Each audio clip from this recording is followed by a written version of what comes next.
Right, let's jump in to a preview of the final week. Who is going to lift the WSL trophy? The final week of the season. I honestly cannot believe how quickly that's gone. It feels like we were sat in here literally about 10 minutes ago trying to talk through who was going to win the season. Where has April gone? When did that happen? So to wrap up, Chelsea need to beat Spurs tomorrow to make sure they go into the final day level on points with Man City. How much do you think they're going to be spurred on? Do you get it? Do you get it? They're right themselves. Spurred on by Spurs' loss on Sunday. Yeah, massive. They've had a glorious 10-day gap, rest, lots of training. They won't know themselves. The one thing I will say though, what I thought was really funny was that at the last Chelsea game where Emma Hayes is like, work drinks are cancelled, there's no sentimentality, like blah, blah, blah, blah. 3 days later is like, hey, here's all these lovely photos of all the Chelsea women at Stamford Bridge at the Chelsea end of season awards. And you're like, maybe the work drinks weren't cancelled. Also, we did a lovely barbecue at Cobham. So that was cute. It was, but I just thought it was really funny. Yeah, I think they have the bit between their teeth now. I think Spurs' loss will be tough for them to come back from. I don't agree with that. You don't agree? Okay. Spurs' loss, I think, will spur them on, essentially, to try and have some impact on the WSL. Do you think people really care that much? All day. They've confirmed 6th. 100%. They don't care about their own points. You don't think Beth England will be like, love you, Chelsea? Absolutely not. Absolutely not. I honestly think Spurs are going to give them absolute hell. I think it's an ego thing, for them. Spurs have had a fairly good season. They're going to want to end on a high. Taking another top 4 scalp is just another sign that they're heading in the right direction. I tell you who will love to have a say. Go on. Aston Villa and Manchester United. United will absolutely want to beat Chelsea again. 100% they will want to impact the title. They'll want to win at Old Trafford and rain on Emma Hayes' final game of the season parade. And Carla Ward, BFF of Emma Hayes, will be like, yeah, we're going to try and beat City for you. Whether that will all go to plan, I don't know. But I do think those two teams will definitely want to have a say. Disruptors. Absolutely, in a weird way. Well, Manchester United host Chelsea at Old Trafford on Saturday. We're both going to be there, absolutely buzzing for this one. In the WSL, Chelsea beat United 3-1 back in January thanks to a Lauren James hat-trick, but United knocked Chelsea out of the FA Cup last month in the semi-finals. I mean, Rach, this is going to be a kind of a battle of the Titans. This is do or die for Chelsea, essentially, if they obviously pick up the points with Spurs. I mean, what do we think is going to happen here? How can we predict this one? I've been saying Chelsea all season, so I'm not going to change my mind now. But I think the performance against Spurs will be obviously really telling. Not obviously the result, but just in terms of the performance. Mm-hmm. Is it going to be a really dominant Chelsea performance like we saw in the last game? Probably not to the same extent, but are they going to come out and be absolutely firing all guns blazing? Will Myra Ramirez be back? Stuff like that. Or will it be a close, tight game? And I feel like if it's a close, tight game, it could be a close, tight game at Old Trafford.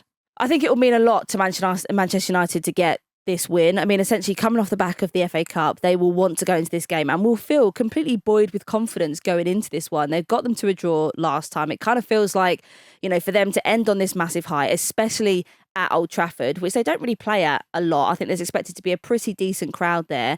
And you've got to come into this game thinking it could actually mean that you slide up to 4th if Liverpool lose their game because your goal difference is 16 and Liverpool's on 4. I mean, to be fair, I do think it's a big game for both of them, despite Man United obviously not being a chance to kind of win the league, essentially. But Man United are going to be buoyed in confidence when you look at the fact they knocked Chelsea out of the FA Cup last month in the semi-finals. I mean, what do we think about that game that they're going to bring into this one to get the same result?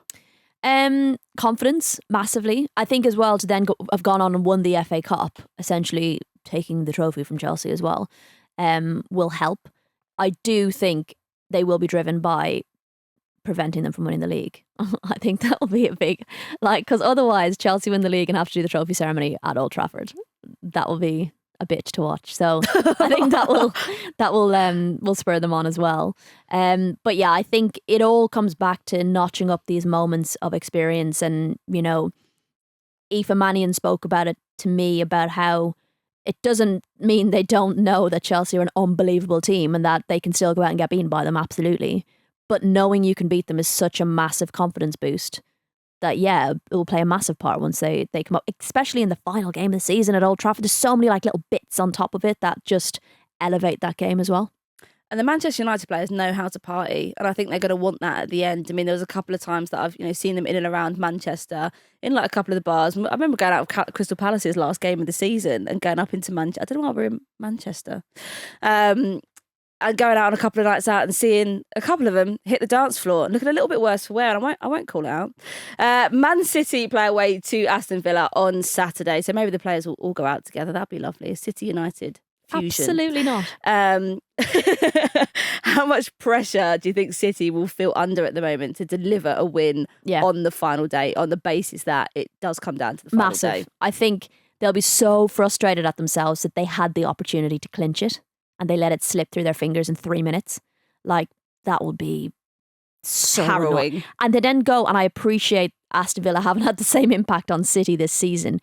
But in the back of your mind, you're like, these fuckers took 4 points off us last season. We're going to be at Villa Park. It's going to be Carla Ward's last game. Again, another game that has all these added little layers to it.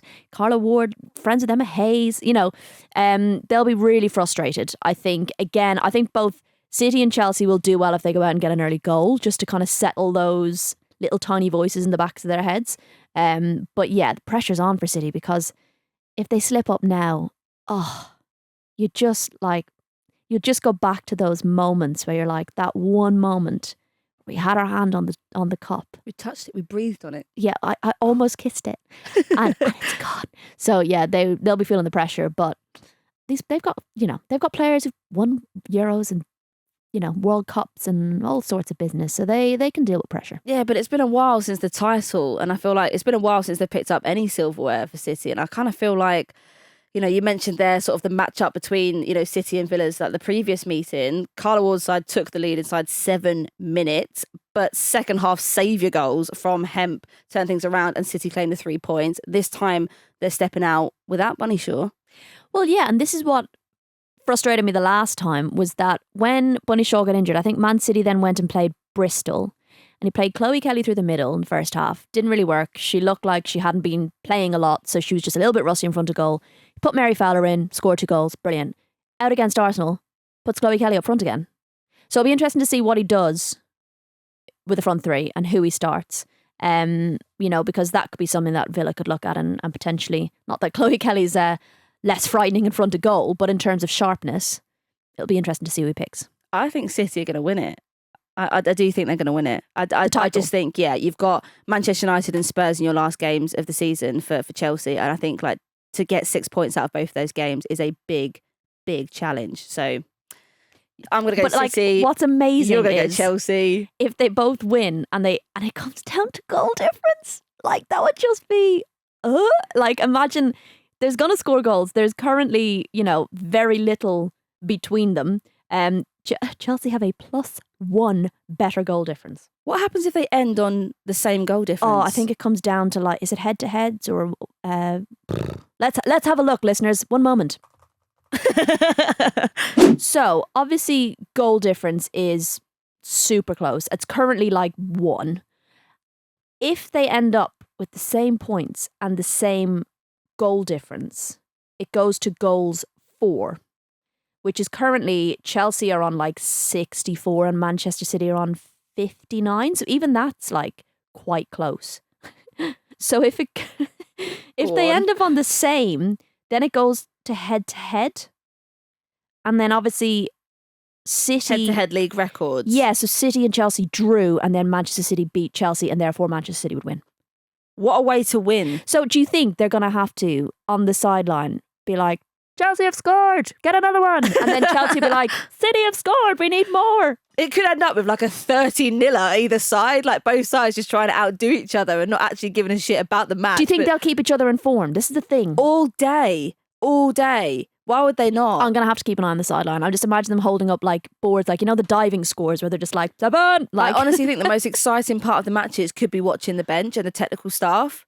Guys, get on it. Forget the game on the pitch. Yeah, don't worry about what's going on. No one cares about the players. It's what the bench is. It's what the bench are doing as they're getting in. They've scored again. All right, cool. Guys, you've got to score again. All right, sweet. Okay, no, they've gone one down. All right, guys, hold off a second. You're absolutely fine. It's going to be absolutely bloody wild. I cannot wait. I absolutely cannot wait.